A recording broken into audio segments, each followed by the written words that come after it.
ಸನ್ಮಾನ್ಯ ಮುರುಗೇಶ್ ನಿರಾಣಿಯವರ 60ನೇ ವರ್ಷದ ಹುಟ್ಟುಹಬ್ಬಕ್ಕೆ ಶುಭವನ್ನು ಕೋರ್ತೇನೆ.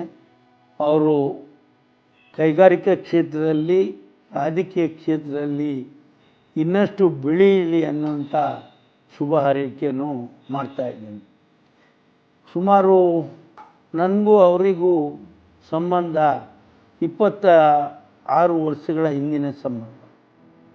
ಒಬ್ಬ ಸಣ್ಣ ಕೈಗಾರಿಕಾ ಉದ್ಯಮಿಯಾಗಿ ನಮ್ಮ ಪರಿಚಯ ಆಗಿ ಇವತ್ತು ದಕ್ಷಿಣ ಭಾರತದಲ್ಲೇ ಮೊದಲನೇ ಸ್ಥಾನದಲ್ಲಿ ಕೈಗಾರಿಕೆಯಲ್ಲಿ ಹೊಂದಿದ್ದಾರೆ. ಸಕ್ಕರೆ ಕಾರ್ಖಾನೆ ಉದ್ದಿಮೆಯಲ್ಲಿ ಅವರು ದಕ್ಷಿಣ ಭಾರತದಲ್ಲೇ 1ನೇ ಸ್ಥಾನದಲ್ಲಿ ಬೆಳೆದಿದ್ದಾರೆ.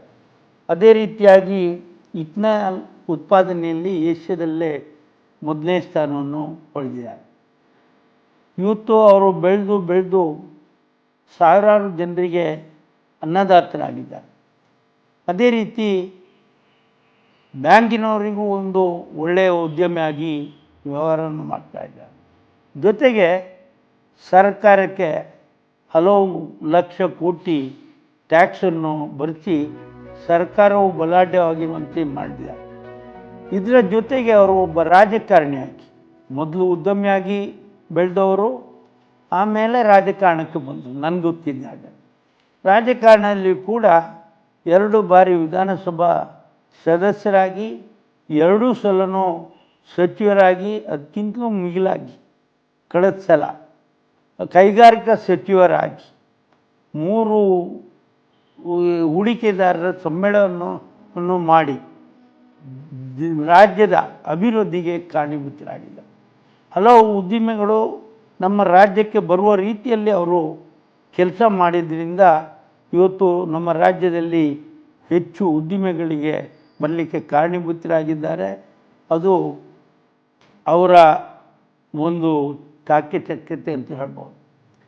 ಅದೇ ರೀತಿಯಾಗಿ ಅವರ ಇವತ್ತು 60ನೇ ವರ್ಷದ ಹುಟ್ಟುಹಬ್ಬವನ್ನು ಒಂದು ಕೃಷ್ಣಾ ನದಿಯ ದಂಡೆಯಲ್ಲಿ ಗಂಗಾ ಆರತಿ ಮಾಡುವ ರೀತಿಯಲ್ಲಿ ಅದನ್ನು ಮಾಡಿ ಎಲ್ಲ ಜನರಿಗೂ ಒಂದು ಮನಸ್ಸಿಗೆ ನೆಮ್ಮದಿ ಸಿಕ್ಕುವ ರೀತಿಯಲ್ಲಿ ತಾನು ಮಾತ್ರ ತನ್ನ 60 ವರ್ಷದ ಜನ್ಮದಿನ ಆಚರಣೆಯನ್ನು ಮಾಡುವುದಲ್ಲ, ನನ್ನ ಜೊತೆ ಕೃಷ್ಣಾ ನದಿಯಲ್ಲಿ ಗಂಗಾರತಿ ರೀತಿಯಲ್ಲಿ ಆರತಿ ಮಾಡಿ ಜನರಿಗೂ ಪುಣ್ಯ ಸಿಗುವ ರೀತಿಯಲ್ಲಿ ಈ ಕಾರ್ಯಕ್ರಮವನ್ನು ನೆರವೇರಿಸಿದ್ದಾರೆ.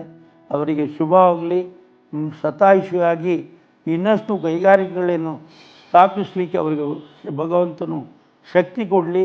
ಅದೇ ರೀತಿಯಾಗಿ ರಾಜಕೀಯವಾಗಿ ಮೇಲೆ ಬಂದು ಇನ್ನೂ ಹಲವು ವರ್ಷಗಳ ಕಾಲ ಸಚಿವರಾಗಿ ಜನಸೇವೆ ಮಾಡುವಂಥ ಅವಕಾಶ ಅವರಿಗೆ ಸಿಗಲಿ ಅನ್ನೋಂಥ ಶುಭ ಹಾರೈಕೆಯನ್ನು ನಾನು ಮಾಡ್ತಾಯಿದ್ದೇನೆ.